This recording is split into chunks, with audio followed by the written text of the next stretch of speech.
ایک شخصیت کو میں ایسے سے واقف ہوں جو اہل حدیث بھی کٹر تھے اور صوفی بھی بڑے تھے. یہ جو ہمارے ہاں مشہور ہے غزنوی خاندان، مولانا عبداللہ غزنوی آئے تھے اور وہ اپنے تصوف کی بعض آراء کی وجہ سے اور بعض اپنی اہل حدیثیت کی آراء کی وجہ سے افغانستان سے نکال دیے گئے تھے، غزنی سے نکال دیے گئے تو امرتسر میں آ کر آباد ہوئے.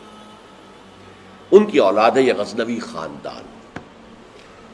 ان میں مولانا داؤد غزنوی رحمۃ اللہ علیہ سے میرا بڑا قرب رہا ہے. ان کے پھر بیٹے تھے ابو بکر غزنوی، وہ معروف ہیں، کافی لوگ ان سے واقف ہوں گے. داؤد غزنوی رحمۃ اللہ علیہ یہ دو متضاد چیزوں کا مجموعہ تھے، تصوف بھی اور اہل حدیثیت بھی. عام طور پر اہل حدیث کی ساری توجہ ظاہر پر رہتی ہے، وہ باطن میں جھانکتے ہی نہیں، اندر نہیں جاتے، فلسفے سے کوئی تعلق نہیں. لیکن فلسفہ اور تصوف یہ جڑے ہوئے آپس میں چولی دامن کے ساتھ. انہوں نے ایک دفعہ منٹگمری میں جو سائیوال کہلاتا ہے آ کر تقریر کی. اہل حدیث مسجد تھی، میں بھی گیا ہوا تھا سننے کے لیے. انہوں نے وہ اہل حدیث نوجوانوں سے کہہ رہے تھے کہ دیکھو تم اپنے مسلک پر قائم رہو، ہم غیر مقلد ہیں، ہم کسی کے مقلد نہیں ہیں، نہ ابو حنیفہ کے نہ مالک کے، لیکن کبھی بھی ان ائمہ کی توہین نہ کرنا. یہ ہمارے عام نوجوان جو کہتے ہیں ابو حنیفہ کو کیا پتا تھا، ابو حنیفہ کے پاس تو علم ہی نہیں تھا، ابو حنیفہ تو جو ہے علم حدیث میں کورے، یہ توہین کے الفاظ کبھی استعمال نہ کریں.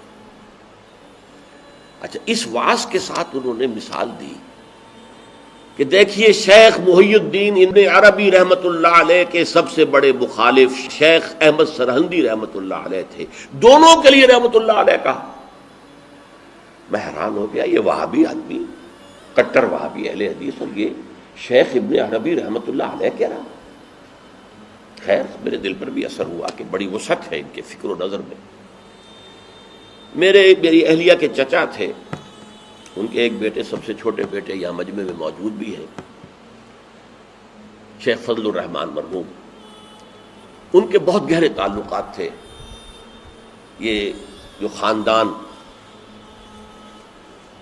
غزنوی خاندان سے. انہوں نے شام کو کھانے پر بلایا، مجھے بھی بلا لیا، میں ان کا داماد ہی تھا نا.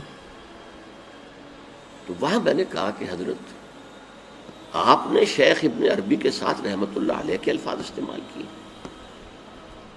جبکہ ابن تیمیہ نے کوئی شرعی گالی چھوڑی نہیں ان کے لیے. زندیق، ملحد، اور آپ اہل حدیث ہیں، یہ کیسے ہوا؟ میں ان کی عظمت کا قائل ہو گیا، ان کی آنکھوں میں آنسو آ گیا. کہنے لگے ڈاکٹر صاحب یہ دونوں ہمارے بزرگ ہیں، ہم خرد ہیں، آپس کے اختلافات وہ جانے، ہم چھوٹے ہیں، خرد ہیں، خرد رہنے ہی میں عافیت سمجھتے ہیں، ہمارے لیے دونوں محترم ہیں. اور مسجد میں انہوں نے ایک مثال بیان کی تھی کہ شیخ احمد سرہندی رحمۃ اللہ علیہ نے شیخ ابن عربی کے بارے میں اپنے مکتوبات میں لکھا ہے ما ذل بردار خان ایشانم لیکن چکنم معاملہ صفات باری تعالی است،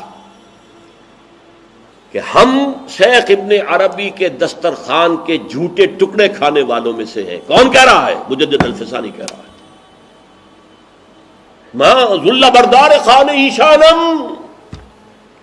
ان کے دسترخوان کے سوکھے چھوڑے ہوئے جھوٹے ٹکڑے کھانے والوں میں سے ہم ہیں. لیکن چکنم، لیکن کیا کریں، معاملہ سے بات باری تعالیٰ، یہ باری تعالیٰ کی صفات کا معاملہ ہے، ہمیں اختلاف کرنا پڑ رہا ہے، اختلاف ہم کر رہے ہیں، لیکن ہم ان کے دسترخوان کے جھوٹے ٹکڑے کھانے والے.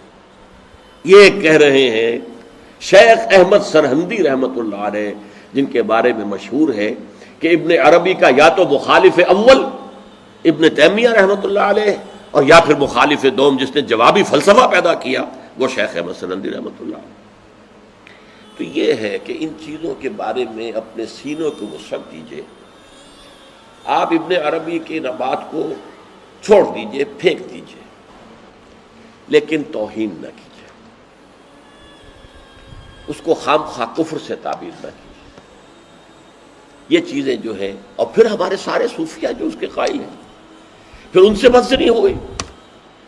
میں صرف اس لیے کہ وہ بدزنی اور دلی نفرت کا معاملہ ختم ہو جائے. بڑے گہرے مسائل ہیں اور ان کا سمجھنا عام لوگوں کے لیے ممکن بھی نہیں ہے، بلکہ عام آدمی کے، یہ جس کو کہتے ہیں نا ہوشدار کے رہ بردب تیغست قدم را،